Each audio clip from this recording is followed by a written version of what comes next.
I think it's definitely safe to say the party has definitely started.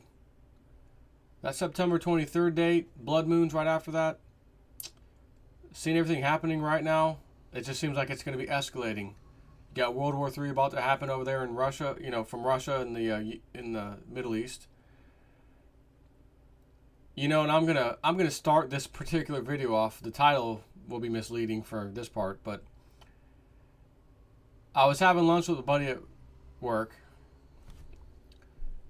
and during this little hoax investigation of the last shooting in Oregon, which, again, just go to YouTube and type in Oregon shooting hoax. You'll see plenty of information now. There's no question. There's no question. Now the mother of the shooter is saying, I read him Donald Trump's first book when he was young. Trying to make Donald Trump look bad. You have to be kidding me. Anyways, as I'm searching this stuff, I come across this article, and the lady prophetess, she was like an Edgar Cayce of her time, which was after Edgar Cayce, although she was around while he was alive too. Now, Edgar Cayce died, I think, in 1944, somewhere around there. She died, I want to say, in 1964 or 5 or somewhere around there, I believe. Or actually, maybe even in the 90s, actually. I can't remember. But I just read that. I don't recall mentioning this lady before. And I don't know if any of you remember me ever mentioning her, like maybe in some long ago videos. Or maybe I stumbled on her then and mentioned it and just forgot. But her name, which let me, just so we're all on the same page here. Baba Vanga, B-A-B-A, and then Vanga, V-A-N-G-A. Just type in Baba Vanga Obama or 44th president. And I can't find anything that says, oh, that wasn't true. She never said that. From what I found, everything she said has been written. And anyone who's tracked her predictions says she's approximately 80% of what she said would happen has happened. And the most intriguing part of that was that she said the United States, well, when it gets to its 44th president, we're on him right now, he will be black. And there will be times of economic problems, basically, and he will promise to fix these things, and the opposite will occur. And the nation will be divided or something along those line. Now, that's interesting, but the purpose of this video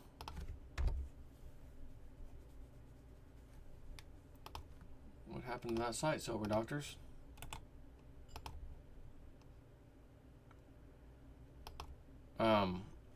So I've mentioned this guy before numerous times. And he was doing jail time because the elite had him locked up. And I think the way he said it was that he has this, what he calls his ECM, his Economic Confidence Model. It's been around for a long time. He's shown it for a long time and showed the little peaks of this cycle, which I'm going to show you in a minute. And for the longest time, years and years and years and years, he said 2015.75 equates to October 1st, 2015, is the bottoming out of that particular thing. And he says from there, well actually, it bottoms out the way we're heading, but it actually peaks as far as he's concerned. The chart shows. So, boom, it peaks, and then down, and then down, and then down from here on out till 2020, the year 2020. So I got a couple of charts I'm going to show you in this video. But this guy finally did his time for nonsense. Came out, didn't change anything, didn't make any different forecast. He's been what he said he has. So I'm going to read you this article from silverdoctors.com. Investors around the world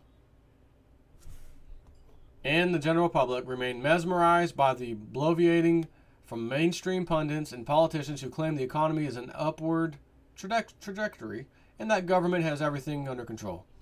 But while everyone celebrates a return to perceived prosperity, one of the world's leading economic forecasters, and yes, that's him, Martin Armstrong, says that we have now reached the peak in the concentration of confidence in government. That's part of his cycle. With wars firing up all over the globe and trillions in wealth having been wiped out in just the last 3 months, things are about to get real. According to Martin Armstrong, we hit a major tipping point on October 1st, a date he predicted years in advance, using what he dubbed his economic confidence model.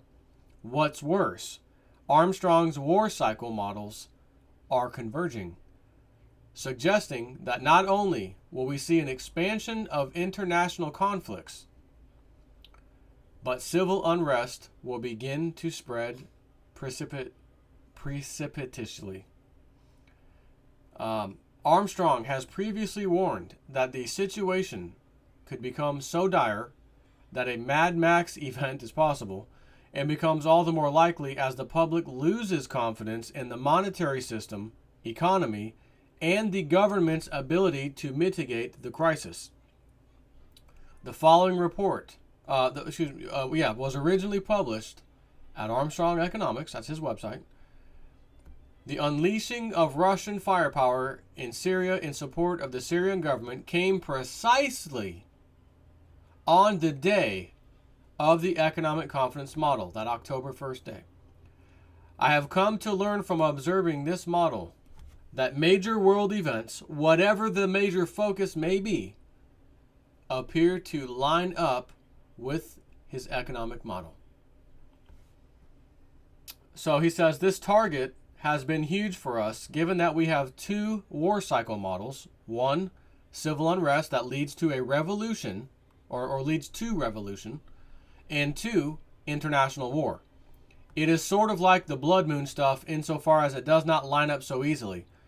The main convergence of the war cycle between both models began to turn in 2014.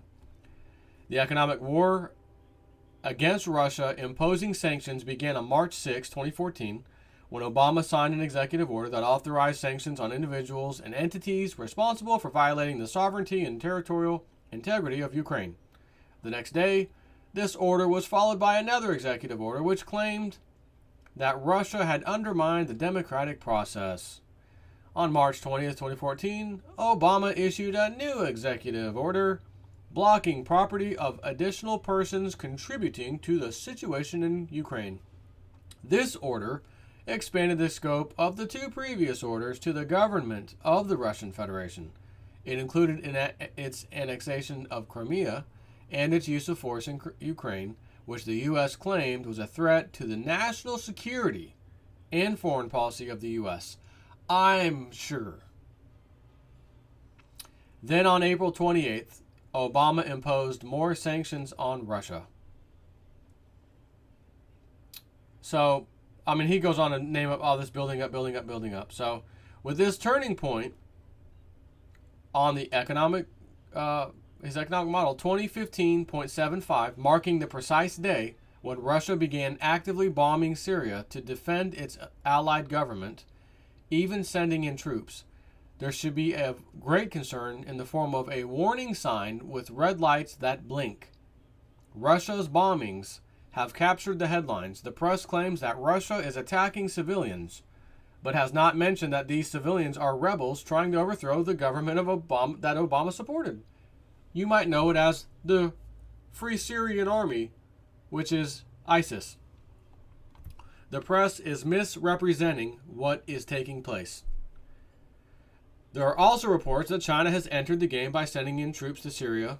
Obama is creating a threat of world war, as Russia and China are now in alignment in Syria and are both opposed to U.S. policy over there. There is a direct confrontation taking place, all because U.S. policy is out of its mind and tries to topple what it calls dictatorships from Iraq, Libya, and now Syria. There is no alternative replacement, and this brain-dead policy, dreamed up in Washington, has no end game objective. This is turning into a direct confrontation between the 3 leading powers in the Middle East. For what purpose? All because Obama and crew didn't like Putin? They created Putin by failing to curtail the bankers, those banksters, who tried to take over Russia to get their hands on all of the commodities back in 1999. Whether the government was behind the banking objectives or whether it came in after the fact to protect the bankers amounts to the same thing. This is one reason why they have been trying to block The Forecaster from airing in the U.S., whereas it has been making headlines and nightly news shows in Europe, where they suffered the economic blows of these sanctions. The other side of 2015.75, or October 1st, will be a lot more serious. So going forward, will be a lot more serious than many suspect. The concentration of confidence in the government marks the peak from here on out. This will not be a video game. This is real, he says. Now, I want to show you this chart, which shows the top left, 2015.75, September 30th, October 1st, right there. From there on out, it goes down, a little bit up, back down, a little bit up, back down, big time, 2020, which is, as you see there, 2020 on January 18th. This model hasn't changed. The model's been the same for years. These little peaks and ups and downs. He just knows these mean major things. So this next one I want to show you. Now this is right here, copyright here. Princeton Economic Institute. Cycle of War and Political Change. Let's take a look at this. Can you see World War I and World War II? Followed by, immediately, there's no gaps, right? World War I, bottom of that peak. World War II, bottom of that peak. Keeping in mind, that chart I'm showing you now is not his economic model. So the peaks in his economic model don't apply here, except on this chart, they apply to the downward part. So when it bottoms, that's when his model's spiking. So I just want to clarify that for you. Let's go back here. Third one, August 7th, 1964, Gulf of Tonkin incident. Another false flag by America, thanks to Israel. Shot down our USS Liberty flagship. We blamed it on Egypt or whoever the hell it was at the time. We blamed it on the enemy, escalating that war. It was a lie. The commander of the fleet has come out and said he was told to let his jets. He said he got the radio call from the ship that was being bombed, sent out some jets to go counterattack whatever jets were attacking them at the time because they didn't know. He sees them from the bridge tower coming back and landing on the aircraft carrier, calls his people, whatever, whoever's in charge down there. He's giving an interview, by the way. What's happened? Why are those jets turning around? Sir, the president said to turn them around. So he calls the president directly.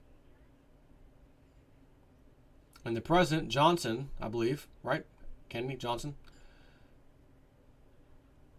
turned those planes around. That goddamn ship has to sink. Yes, sir. Just following orders. Can't turn down an order from the commander-in-chief now, can we? Just to give you an idea of how these war, as General Medley Butler said, war is a racket. And I'm going to try to find that piece and maybe read that to you at the end of this. So the final thing here on this chart is September 1989. Remember the USSR? It dissolved. It was gone. That's when it marked. That time frame is when that happened. Russia and China. Oopsie. So if you see that last piece, it goes up just past the year 2000 and then goes down. Now I want you to guess.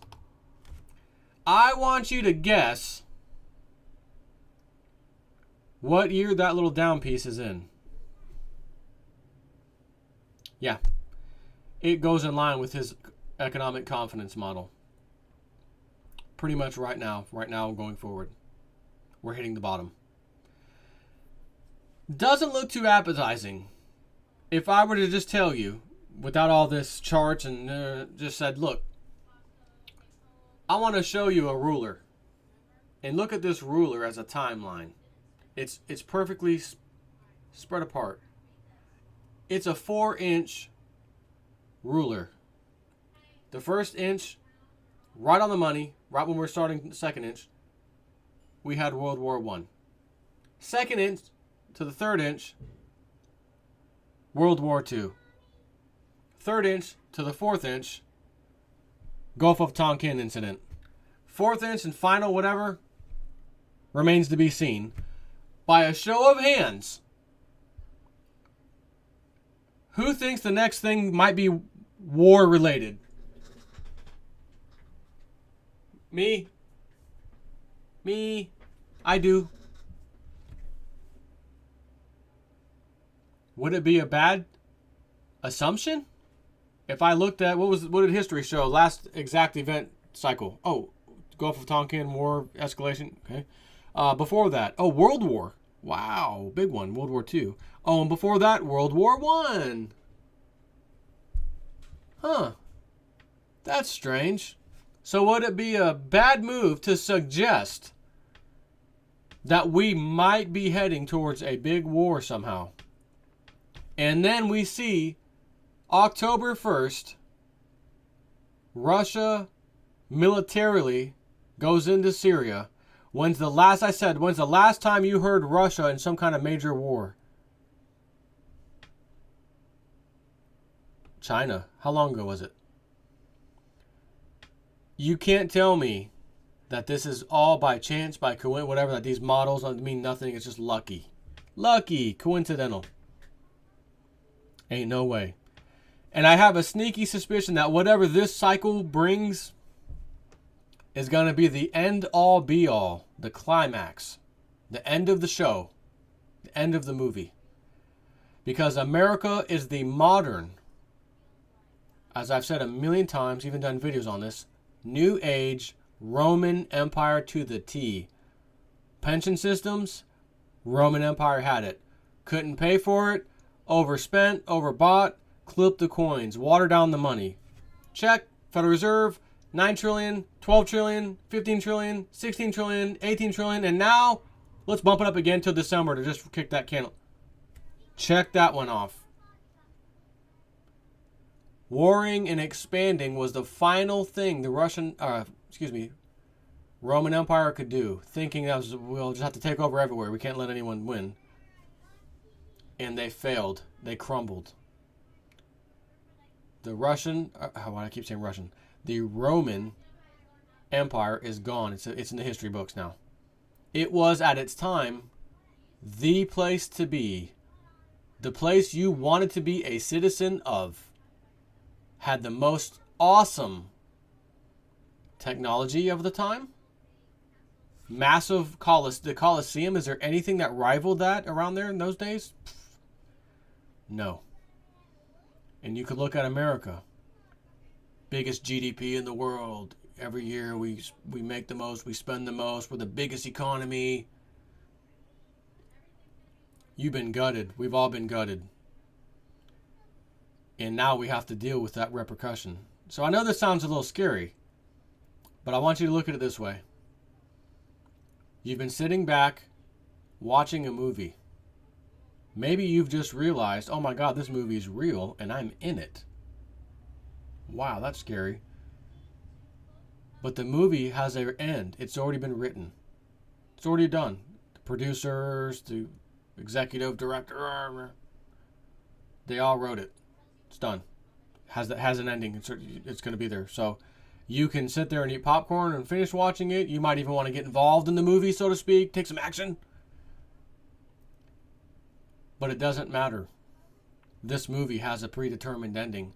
Just like train tracks were laid long ago. The trains come and go. They're new and modernized from steam engines and all that. We got these electric diesel engines and we're awesome. But they're still going down these old train tracks with a predetermined destination. I think Lindsey Williams said that one time. He said, the presidents, They get on and off that train as the conductor. New conductor comes in every 4 years, sometimes 8 years. But the train is going down the same set of tracks. It's going to fall off a cliff at the end. That's the end of the movie. So I want to see if I can find General Smedley Butler speech. It's already, thanks Google, you knew exactly what I was going to search for. 1935. So he would have already experienced old World War I, right? He would have already known about that. World War II coming up. Born in 1881. Retired October 1st? What the? 1931. Chapter 1. War is a racket. War is a racket. It always has been. It is probably the oldest, easily the most profitable, surely the most vicious. It is the only one international in scope. It is the only one in which the profits are reckoned in dollars and the losses in lives. A racket is best described, I believe, as something that is not what it seems to the majority of the people. Only a small inside group knows what it's about. It is conducted for the benefit of those very few at the expense of the very many. Out of war, a few people make huge fortunes. In the World War I, a mere handful garnered the profits of the conflict. At least 21,000 new millionaires and billionaires were made in the United States during the World War. That many admitted their huge blood gains in their income tax returns. How many other war millionaires falsified their tax return? No one knows. How many of these war millionaires shouldered a rifle? How many of them dug a trench? How many of them knew what it meant to go hungry in a rat-infested dugout? How many of them spent sleepless, frightened nights ducking shells and shrapnel and machine gun bullets? How many of them parried a bayonet thrust of an enemy? How many of them were wounded or killed in battle? Out of war, nations acquire additional territory if they are victorious. They just take it. This newly acquired territory promptly is exploited by the few, the same few who wrung dollars out of blood in the war. The general public shoulders the bill. And what is this bill? As I'm reading this, I just think of like 9/11, $2 trillion the day before, Donald Rumsfeld, we can't account for it. In the Pentagon, we don't know where it went. The next day, a plane crash allegedly crashes into the Pentagon. Where? The accounting department. Who shouldered the bill for the next 14 years now? Trillions of dollars on this war on nonsense terror, making Dick Cheney's company, the former company, Halliburton, filthy rich, and some other. General Smedley Butler, how did you know this? Wow. The bill, and what is this bill? This bill renders a horrible accounting. Newly placed gravestones, mangled bodies, shattered minds. Smedley, listen. We don't use that word no more. Shattered minds? No. We have a new word created by those few guys that are billionaires you're talking about. They decided to call it PTSD, post-traumatic stress syndrome. So, Smedley, I'm going to correct you as I read your speech since you're not available today. Okay. Broken hearts and homes, economic instability, depression, and all its attendant miseries, back-breaking taxation for generations and generations. For a great many years as a soldier, I had a suspicion that war was a racket. Not until I retired to civil life did I fully realize it. Now that I see the international war clouds gathering as they are today, I must face it and speak out. See, he could already see World War II coming. Again, they are choosing sides. France and Russia met and agreed to stand side by side. Italy and Austria hurried to make a similar agreement. Poland and Germany cast sheep's eyes at each other, forgetting for the nonce, or one unique occasion, their dispute over the Polish corridor. The assassination of King Alexander of Yugoslavia complicated matters. Yugoslavia and Hungary, long bitter enemies, were almost at each other's throats. Italy was ready to jump in, but France was waiting. So was Czechoslovakia. All of them looking ahead to war. Not the people, not those who fight and pay and die, only those who foment wars and remain safely at home to profit. There are 40 million men under arms in the world today, and this is from his speech. And our statesmen and diplomats have the temerity to say that war is not in the making. Hell's bells, are these 40 million men being trained to be dancers? Not in Italy, to be sure. Premier Mussolini knows what they are being trained for. He, at least, is frank enough to speak out.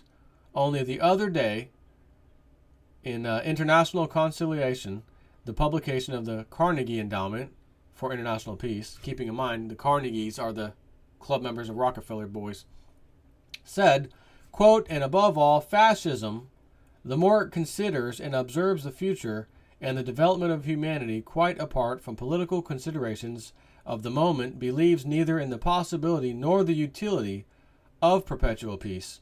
War alone brings up to its highest tension all human energy and puts the stamp of nobility under the people who have the courage to meet it. Excuse me. Undoubtedly, Mussolini means exactly what he says. His well-trained army, his great fleets of planes, and even his navy are ready for war. Anxious for it, apparently. His recent stand at the side of Hungary in the latter's dispute with Yugoslavia showed that, and the hurried mobilization of his troops on the Austrian border after the assassination of Dollfuss showed it too. There are others in Europe, too, whose saber-rattling presages war, sooner or later. Do we know anyone else that was assassinated that we kind of wanted to go to war, get over there? See, we did it a little bit differently. These people were assassinated. We, America, we're going to go after Saddam Hussein because he's a dictator. Yeah, get him. He got killed. We're going to go after Gaddafi, Libya, because he is a dictator. Yeah, get him. Killed him. Well, that's funny, because the same exact thing I'm reading you from 1936 he wrote this, is happening again today, and it's happened prior, well, between him writing this, reading this, and me today. It's happened over and over. But people don't study history. They don't remember. They're ready to ship their kids off into the military.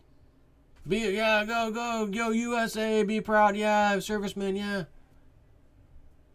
It ain't what you thought it would. I almost said it's not what it used to be. The problem I have with that, I don't know if it ever used to be what I thought it was, which was a good thing. Because if this was happening in General Smedley Butler's time, and it's happening now, the same stuff's happening, that means the same crap's going on. The same tiny few are profiting. We're getting stuck with the tax bills, and they can't pay them. So what we're going to do is create Obamacare, and if you don't have insurance, because you can't afford $1,000 a month for a tiny family, you're going to have to pay an income tax penalty. And we'll have the Supreme Court of all the land tell you it's a tax, even though I promised, and all congressmen and women promised, there's no taxation Read my lips, he said, President. There will be no taxation, the middle class, nothing. Obamacare, tax. 2015, first tax. 2016 coming up, next tax, and it grows exponentially. So this year will be even more powerful of a tax on you if you don't have insurance than last year. And left and right, these exchanges, Obamacare exchanges, are failing and closing the doors. I just read that yesterday. The party has started. And I don't like where I think this is going to end. You can almost see Vietnam starting. People are going to protest and we're going to occupy Washington. As Lindsey Williams said, you're going to be so poor, you ain't going to be able to be protesting. You're going to be able to spend gas. Oh, I got to work. I got to find. I got to go. It's a shame. It's a damn shame. But I hope this video was worthy, informative. Take care.